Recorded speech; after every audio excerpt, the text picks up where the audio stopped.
అడగకుండానే మన మనసులో ఏముందో తెలుసుకొని అది చేసేవాళ్ళు ఉంటే మన లైఫ్లో చాలా అదృష్టం అనే చెప్పాలి. అది నా లైఫ్లో మా రాజు. డే మొత్తం పిల్లలతో చాలా అంటే తలకాయ నొప్పి నాకసలు.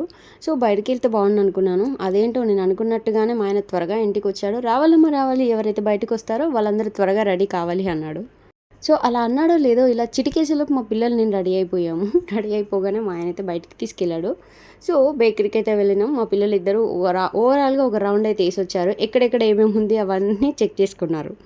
సో, వాళ్ళు అలా చెక్ చేసేలోపు మా ఆయనైతే ఒకటి పేస్ట్రీ ఇంకా పఫ్స్ ఇంకా ఆర్డర్ పెట్టాడు తినడానికి. సో, ఆర్డర్ కూడా వచ్చేసింది. కూర్చొని హాయిగా తినేస్తున్నాము. సో, మేము తింటుంటే మా పుట్టమ్మ కూడా నేనే తినేస్తాను, నాకెవ్వరు తినిపించొద్దు అని ఒక మంగమ్మ శపథం చేసి కూర్చొని తింటారు కదా! అలాగ తింటుంది. మమ్మల్ని ఎవరిని ముట్టుకోనియట్లేదు. తనే తింటుందంట. పెద్ద మనిషి.